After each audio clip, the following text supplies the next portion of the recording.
Right, I'm sure you've been there before where you're trying to get lean enough and you feel confident taking your top off on your summer holiday. And you've been training for at least a couple of years now, so yeah, it'd be kind of cool to at least look like it. So you jump on a diet, start looking at your nutrition a bit closer, and you might lose 5, 6, maybe even 10 kilos. But then you're still left scratching your head, wondering why you still don't look like you train. Why you're not really seeing any clear muscle definition yet, and why the belly's gone down at least a little bit. There's still visible body fat there that needs to be shifted. Now, what I'm about to tell you, a lot of people probably won't because it's a bit of a tough pill to swallow. But it's because you've got more body fat to lose than you think, and the haymaker, the bit that you probably don't want to hear, is that you haven't got as much muscle as you think you do either. Which again means you're going to have to lose more body fat to be able to see what you do have. Yeah, I know, sorry, hopefully I haven't ruined your day. So the first thing really is accepting that it is going to take longer than you think, and I think it's helpful knowing that coming into the journey from the very start. And I would much rather be honest with you than sell you a dream that you're going to have the physique that you want within 8 weeks. And I'm talking here from experience. I'm going to put a picture up here, which is where I started off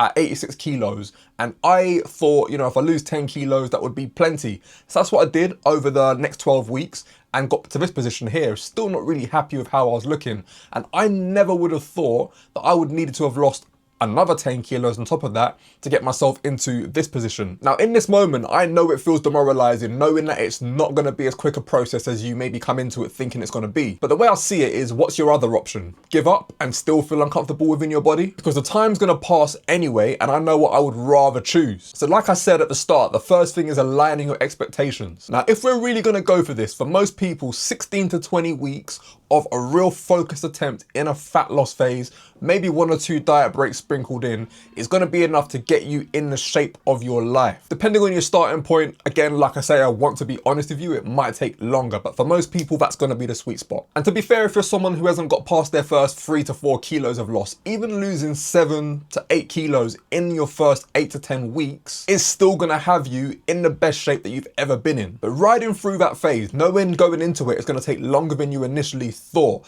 Getting to the leanest you've been, feeling the best you've ever felt within yourself, being able to look in the mirror and see the shape in your delts, the outline in your abs, going on a holiday and not feeling like you got to sit by the pool sweating it out, no longer walking through the office, pulling the shirt away from the belly because it's clinging. How sick would that feel? Because then you've done the first phase where you've got lean in the best shape you've been. Then we can learn and teach you how to maintain it, then go into a building phase and focus on adding more shape to your physique, getting that muscular and strong look you're looking for. But like I've been saying through this whole video, it is going to take patience to get there, but trust me when I tell you, when you get there, it is going to be worth it. Now, the next thing you need to be aware of, and something that I see holds a lot of guys back, is being too worried about seeing a number that's too low on the scale. Because most guys completely shit the bed at the idea of seeing their scale weight drop beneath 70 kilos, which for you may or may not be the case depending on your starting point and how much muscle mass that you've got. I don't know where this belief comes from. It's definitely something I used to think myself. I used to think the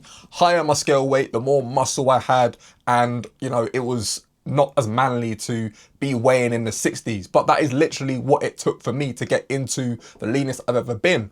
In this photo that I'm showing up here, I'm 66 kilos. I would have thought you lost your mind if you told me that I had to get there. But the thing to remember is you're not looking to stay there, because for most guys, the aim from that point is going to be to add some size, build some muscle, get to a point where you can fill your t-shirts with your chest looking fuller, your arms filling out your sleeves. And in a gaining phase, gradually your weight is going to go up, which is what I spent the last 11 months doing, and now I'm 8 kilos up, visibly looking fuller and the strongest I've ever been. But to be honest, I don't even recommend focusing on the scale too much. Yes, it's a measure of data, it tells us things are heading in the right direction, but we don't want it to become the be all and end all, because really and truly, you're not a fighter that needs to make weight. So instead, focus on the body composition that you want. When it comes to losing body fat, we want to get lean enough that we have, you know, not crazy amounts of body fat. We've lost the love handles, can see muscle definition, and then we can focus on a gaining phase whilst focusing on not gaining all that body fat back and making sure most of it is muscle. Because yeah, the aim is to look better and feel more confident in your body. So yeah, that's pretty much the video. Some of this might have come as a bit of a reality check for you,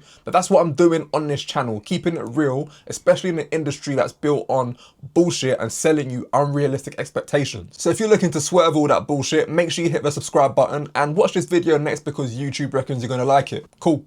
In a bit.